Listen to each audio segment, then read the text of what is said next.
You all could hear my voice. I want to say that the two most powerful words in the English language are the words thank you. And they're not nearly said enough. And so before I begin, I want to say thank you to a few people. I want to say thank you to my new best friend in Jamaica, Fitz Jackson. You know, I have a funny story, Fitz. I was speaking at a church not too long ago, and I felt as if it was one of my better speeches. And after you give speeches at churches, the pastor will walk you down to the front, and you get to shake hands. And so I was shaking hands, and one by one, people were coming up and shaking my hand. And this little girl, with all her sincerity, she said, "Your name is Bakari?" I said, "Yes, ma'am." She had to be no more than 11 or 12, and she said, "Well, you were all right, but I was expecting Barack Obama." So I'm thankful that you all got the right one this evening. To Lisa Hanna, all the great work that you do. I know how difficult it is to be in the minority party. I know how difficult it is to beat your head against the wall every single day. And as a black woman, I can only imagine that it's that much more difficult. To my new friends in the PNP Patriots and PNPYO,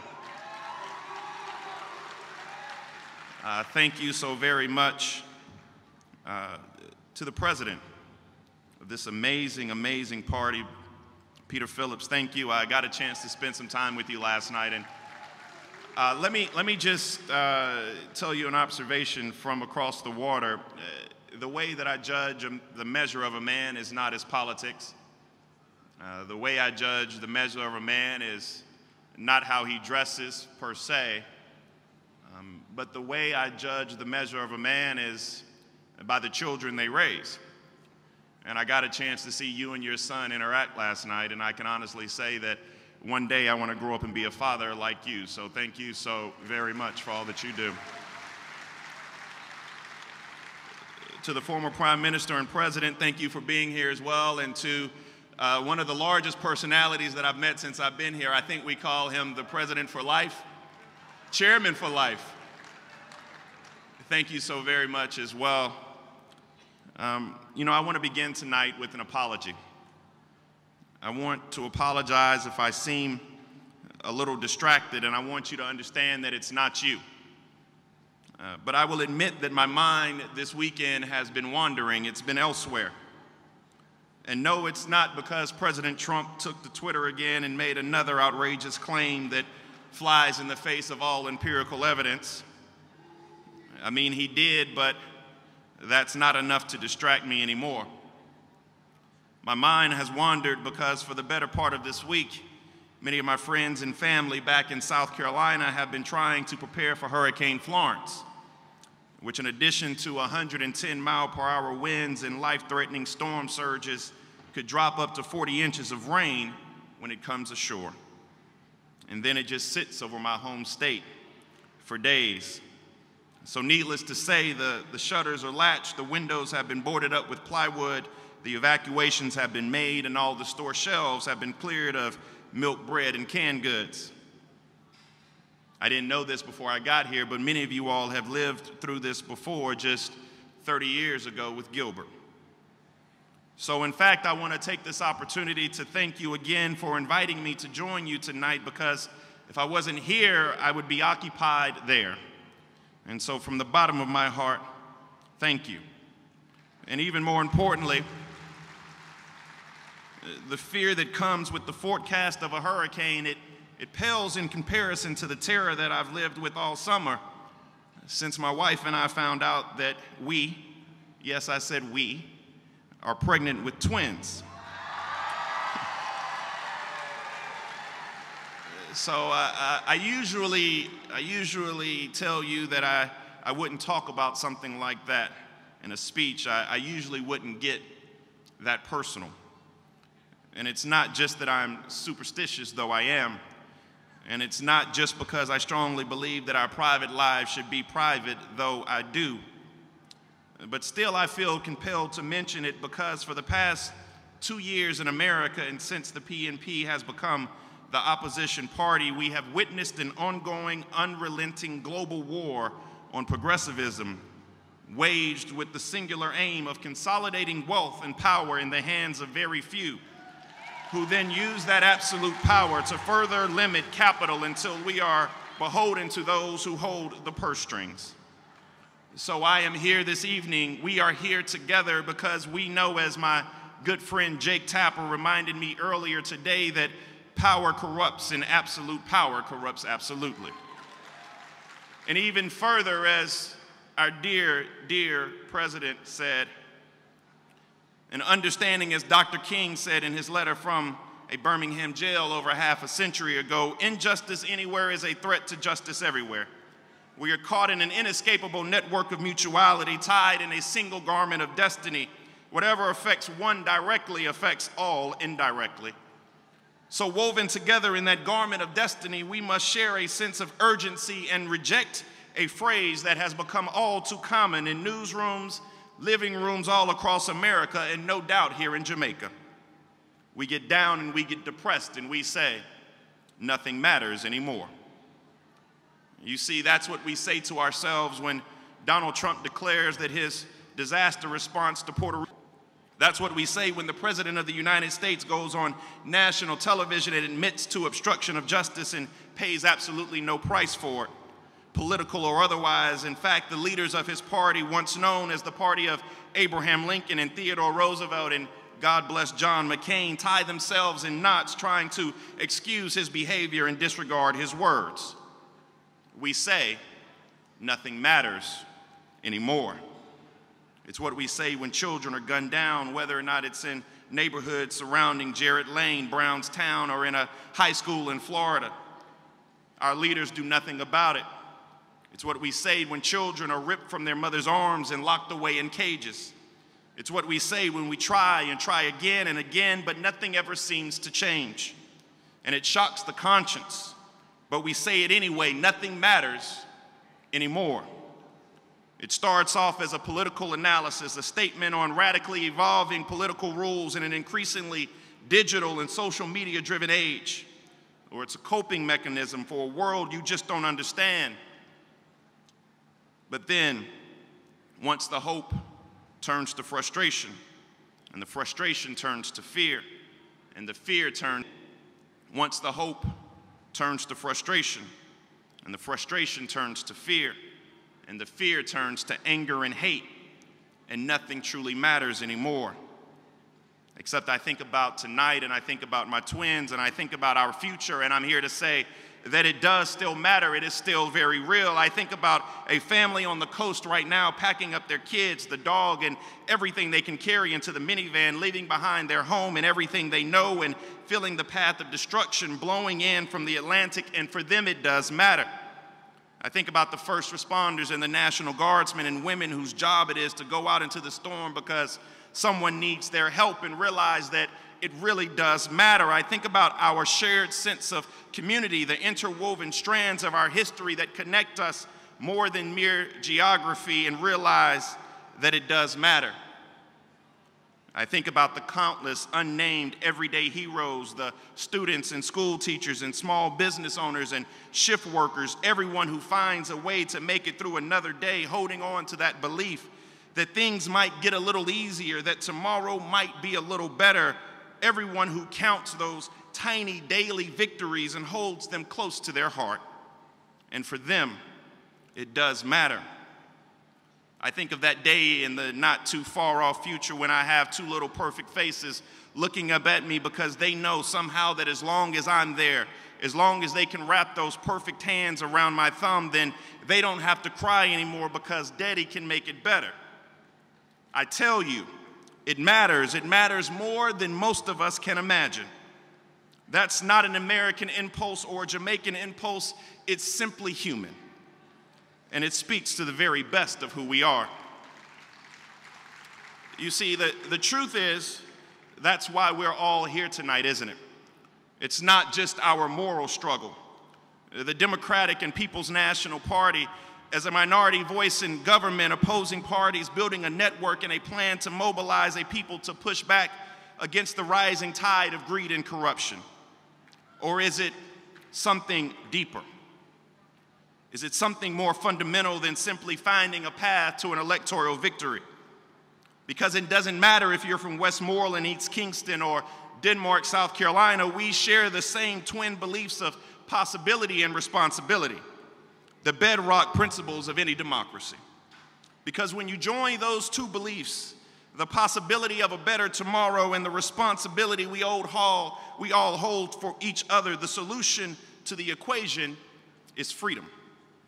Now listen to me closely if you listen to nothing else. I want you to understand that when I say freedom, I simply do not mean liberty. You see, liberty is simple. It's the absence of constraint in all its forms, the removal of chains. But mere liberty is a mean existence. For example, a hermit in the woods has liberty. A stray cat searching in trash cans for a meal has liberty. But freedom is advanced citizenship. Freedom is the interdependence of community, the mutual self-governance of a people where all voices are heard and all voices carry weight. A man, woman, child, or beast can have liberty. Only a people, only a nation can be free. And to that end, freedom has cost and requirement. We are not asked, but rather compelled to serve one another. And that compulsion makes a free people strong. Corruption is its only real weakness because corruption is corrosive to freedom, eating away at the bonds between us, breeding division and spite.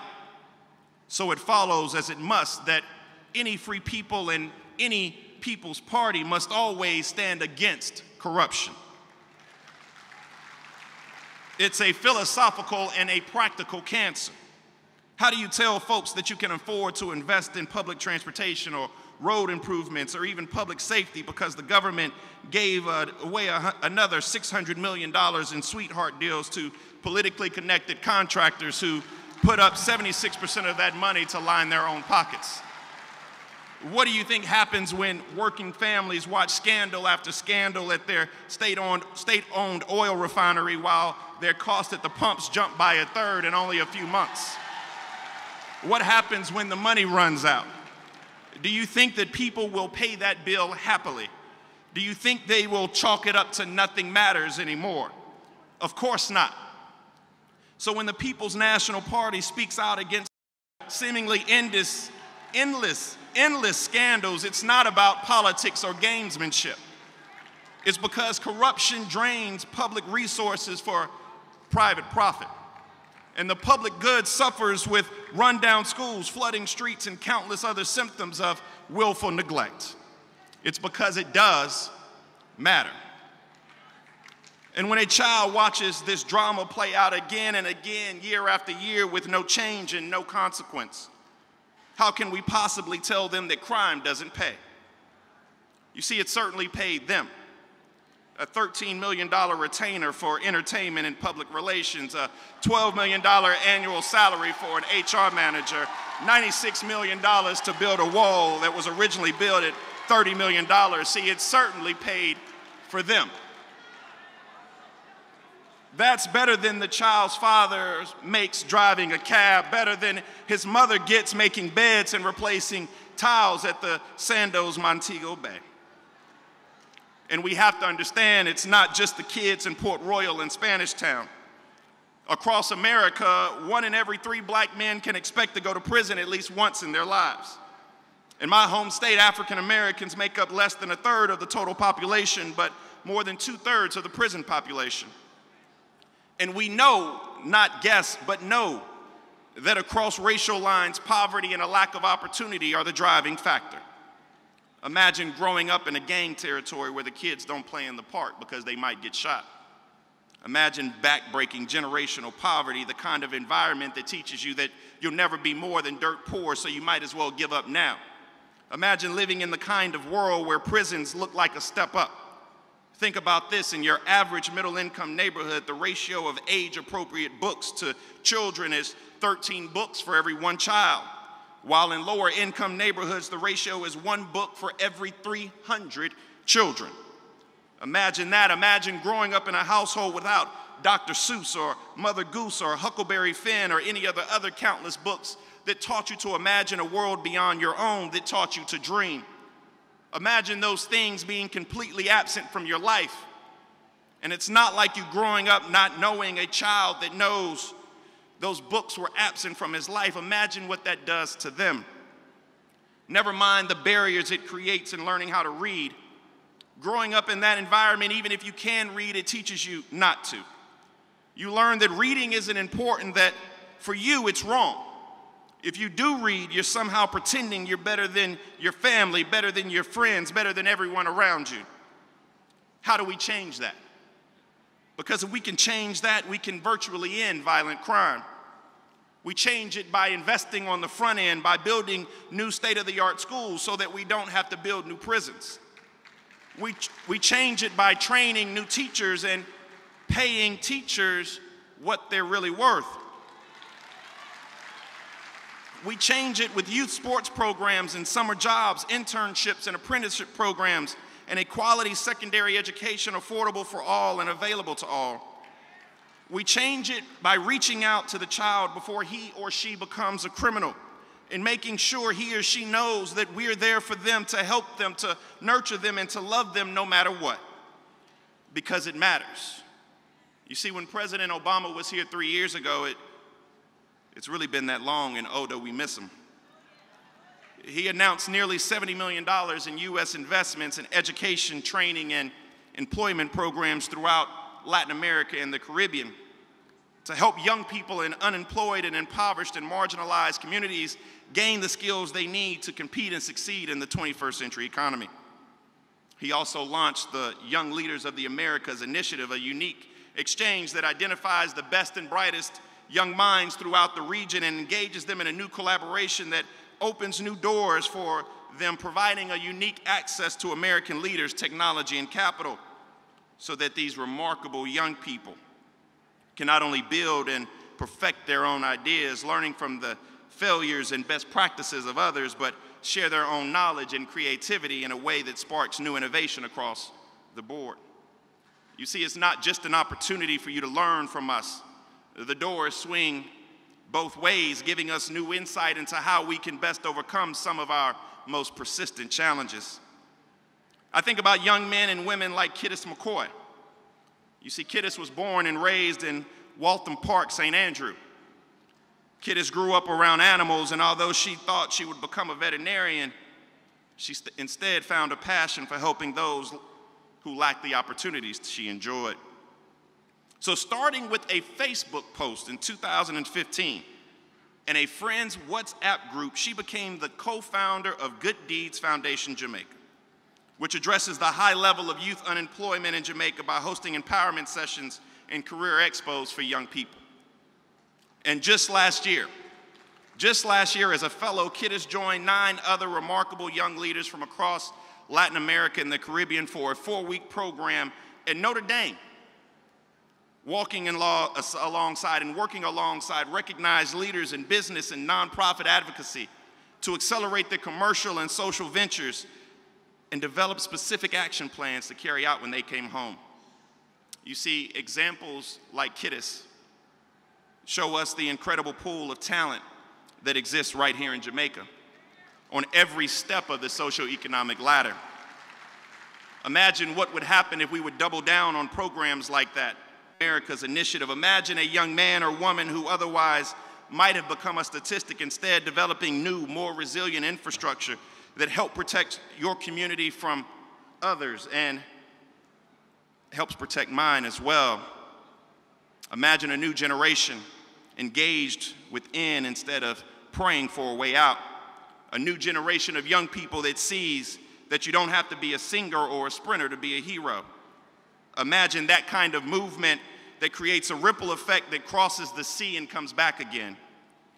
It doesn't just prevent crime by diverting young lives and engaging them in a positive pursuit. It creates an environment of hope where anything is possible. And in the end, it builds a base of homegrown capital, dollars committed to a far-reaching and permanent change that creates a Jamaica that truly works for us all. You see, I don't often quote scripture, and I didn't come here to give a sermon, but lately I found myself coming back time and time again to the promise in Micah where everyone will sit under their own vine and under their own fig tree, and no one will make them afraid. And no one will make us afraid. You see, I'm tired of being afraid. I'm tired of saying nothing matters anymore. I want to be free. You see, we need a new spirit of optimism, a spirit of change, and dare I even say a spirit of youth. Because in all great movements of the world, from civil rights to Alexander the Great, all throughout history, the one constant has always been the youth. And to our young men and young women in the audience, I say this: don't ever give up. I know it can seem hopeless. I know you can feel like the odds are stacked against you, that you can't possibly make a difference. I want you to know that you're wrong. You see, I grew up in the big city of Denmark, South Carolina, where we have 3 stoplights and a blinking light. And when I was 20 years old, I had just graduated from Morehouse College, and it was the summer before I started law school. I sat down with my parents and I told my parents that I was going to run for office. My mom said she would vote for me. My dad said he would think about it. And if that sounds a little audacious to you, you're not alone. You see, my opponent had been in office for 26 years. He was 82 years old. He'd been a legislator for longer than I had been born, and no one but my parents, really my mom, gave me a chance. But I walked down every street, I knocked on every door, shook every hand, and spoke at every meeting of more than 2 people.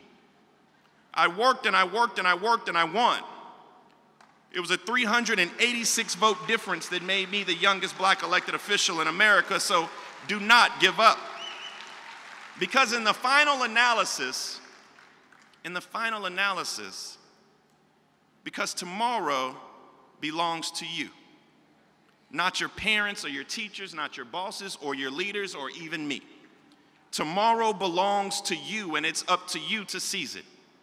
I believe you will, because I hold faith not just in you and not just in who we are, but who we can be. I believe that the light of our hope still burns within ourselves and within each other. And it takes a special kind of faith, because it requires you not just to believe in yourself, but believe in the rest of us as well.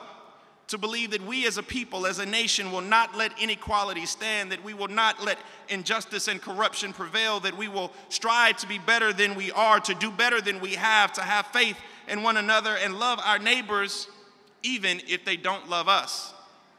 We have to look at a world that is broken and bleeding to see a mountain of obstacles seemingly insurmountable, but still stand, and despite the fear and pain, raise your hand and say, "Here am I, Lord, send me." You see, that's a special kind of faith. But I believe in you, and I believe in the People's National Party, and I believe in all the young people of Jamaica.